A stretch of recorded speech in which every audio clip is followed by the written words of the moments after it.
எல்லாருக்கும் வணக்கம். என் பேர் கமலக்கண்ணன். நான் கோயம்புத்தூர் மாவட்டத்திலேருந்து பேசுகிறேன். நான் இந்த ஏஎல்பி ஜோதிடத்தை எதுக்காக படித்தேன்னா, எனக்கு ஜோதிடம்னா என்னன்னு கூட தெரியாது. அதில் 12 ராசி நட்சத்திரம் எதுவுமே எனக்கு தெரியாது.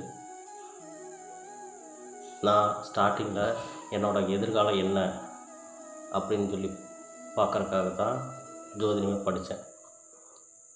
என்னை பொறுத்த வரைக்கும் நம்ம எல்லோரும் ஒரு குறிப்பிட்ட வயசு வரைக்கும் அப்பா அம்மாவோட கட்டுப்பாட்டில் இருப்போம். அதுக்கப்புறம் படித்த ஆசிரியரோட கட்டுப்பாட்டில் இருப்போம். அதுக்கப்புறம் நம்ம எடுக்கிறதா முடிவுங்கிறத முடிவு பண்ணுவோம். அப்படி நான் எடுக்கிற முடிவுகள் எல்லாமே சரியாச்சா அப்படி சொல்லி பார்த்தா, நான் எடுக்கும் முடிவுகள் சிலது சரியாக இருந்துச்சு, சிலது தவறாக இருந்துச்சு. ஆனால் முடிவு நான் தான் பண்ணுறேன். நம்ம முடிவு எடுக்கிறப்ப அது நல்லா இருக்குன்னு நினைக்கிறோம். அந்த முடிவுகள் சிலது தவறாக போகிறப்ப ஏதோ ஒன்று நம்மளை இயக்கிட்டுருக்கு, அந்த இறைவன் நம்மளை இயக்கிட்டுருக்கார். நமக்கு என்ன பண்ணுனா என்ன நடக்குங்கிறது நமக்கு தெரியாது. சில முடிவுகள் தவறாக போகிறப்ப என்ன காரணம் அப்படிங்கிறதுக்காக நான் நம்ம இயக்கக்கூடிய நட்சத்திரங்கள், கிரகங்கள் இதை பற்றி படித்தேன். அதில் ஏஎல்பி ஜோதிட முறைங்கிறது எனக்கு யூடியூப் மூலிமா தெரிஞ்சுக்கிட்டேன். ஏஎல்பி ஜோதிடம் படிக்க ஸ்டார்டிங் வந்தேன். படிக்கிறப்ப அதில் ராசிகள், நட்சத்திரங்களை பற்றி தெரிஞ்சுக்கிட்டேன். எனக்கு நடந்த நிகழ்வுகளை பற்றி நான் தெரிஞ்சுக்கிட்டேன். எந்த சமயத்தில் எதை செய்யணும், எந்த சமயத்தில் எதை செய்யக்கூடாது அப்படிங்கிற ஒரு தெளிவான மனப்பக்குவத்துக்கு நான் வந்தேன். ஏன்னா ஏஎல்பியில் சாஃப்ட்வேரில் எந்த காலத்துக்கு எதை பண்ணணும் அப்படிங்கிறத துல்லியமாக தெளிவாக கொடுத்துருக்காங்க. ஏஎல்பியை கற்றுக் கொடுக்குற ஆசிரியர்களும் ரொம்ப பொறுமையாக நம்ம கேட்குற கேள்விக்கு பதில் சொல்கிறாங்க. அவங்க நம்மளையே நீங்களே ஆராய்ஞ்சு பாருங்கள் அப்படின்னு சொல்லி சொல்கிறாங்க. ஏஎல்பி கண்டுபிடிச்ச ஐயா குருமூர்த்தி ஐயா அவங்கள பற்றி சொல்லணுன்னா, அவங்க மிகப்பெரிய மகான். ஏன்னா அவங்களுக்கு என்னோடய வாழ்க்கை நல்லா இருக்கணுங்கிற அக்கறை இருக்கிறனால அவர் மிகப்பெரிய மகான் நான் சொல்கிறேன். ஒவ்வொருத்தர் குடும்பத்துலேயும் ஒவ்வொருத்தர் ஜோதிடம் கற்றுக்கிட்டா அவங்க மாறலாம். அவங்க குடும்ப வாழ்க்கையில் இருக்கிற எல்லாத்தோட நல்லது கெட்டதையும் அவங்க சொல்லிக் கொடுக்கலாம். அவங்கள சுற்றி இருக்கிற நண்பர்கள், சொந்தங்கள் எல்லாத்துக்கும் நல்லது எது அப்படிங்கிறத அவங்க சொல்லி கொடுத்து வழி நடத்தி செலுத்தலாம். கண்டிப்பாக வீட்டுக்கு ஒரு ஜோதிடர் கண்டிப்பாக தேவை. வீட்டுக்கு ஒரு ஜோதிடர் இருந்தாவே அவங்க அந்த வீடு சிறப்பானதாக இருக்கும்.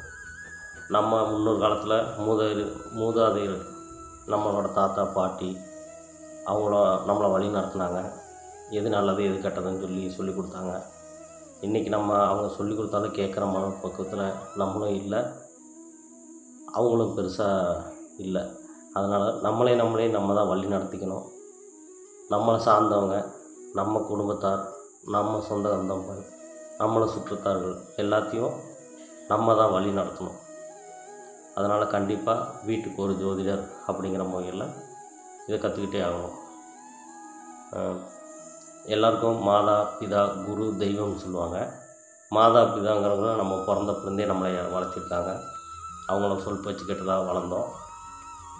அதுக்கடுத்தது ஆசிரியர், அவங்களும் குரு. அவங்கள ஒரு குறிப்பிட்ட வயசு வரைக்கும் தான் நம்ம கற்றுக்குறோம். அதனால் நம்மளோட 21 வயசு நம்ம வரப்போ அவங்க தான் எல்லாத்தையும் நம்மளே நம்ம வாழ்க்கையை பார்த்துக்கலான்னு முடிவு பண்ணுறோம். அந்த சமயத்தில் இந்த மாதிரி ஒரு குரு கிடைக்கிறப்ப நம்மளோட வாழ்க்கை இன்னும் சிறப்பானதாக அமையும். எந்த எதிர்பார்ப்பும் இல்லாமல் நீங்கள் நல்லா இருக்கணும், உங்கள் குடும்பம் நல்லா இருக்கணும் அப்படின்னு சொல்கிற ஐயா, அது யாருக்கிட்டையும் கிடைக்காத பாக்கியம். இன்றைய காலகட்டத்தில் அவங்கவுங்க மட்டும் நல்லா இருந்தால் போதும்னு நினைக்கிற சூழ்நிலையில் நீங்கள் நல்லா இருந்தால் நான் நல்லா இருந்த மாதிரி சொல்கிறவங்க ரொம்ப சிலர். அதனால் புதுவுடைமூர்த்தி ஐயா அவங்களுக்கு ரொம்ப நன்றி. என் குடும்பம் ரொம்ப கடமைப்பட்டிருக்கு, நானும் ரொம்ப கடமைப்பட்டிருக்கேன். ஏன்னா இப்படி ஒரு குருநாதர் எனக்கு கிடச்சி என்னோடய வாழ்க்கை சிறப்பாக அமையிறதுக்கு ரொம்ப நன்றி. எவ்வளவு கோடி நன்றிகள் சொன்னாலும் அது நிறை ஆகாது. நான் நீங்கள் உங்களோட நன்றி கடனை தீர்க்கணுன்னா நான் இன்னும் நிறையா பேர்த்த வழி நடத்தி நல்லபடியாக கொண்டு போகணுங்கிறதா நான் அதுக்கு செய்கிற கைமாறாக நான் நினைக்கிறேன். ரொம்ப ரொம்ப நன்றிங்க ஐயா. அனைவரும் கண்டிப்பாக ஜோதிடம் கற்றுக்கணும். வீட்டுக்கு ஒரு ஜோதிடர். இது ஜோதிடங்கிறது உங்களோட வாழ்க்கை. உங்களோட வாழ்க்கையை நீங்கள் கற்றுக்குறீங்க.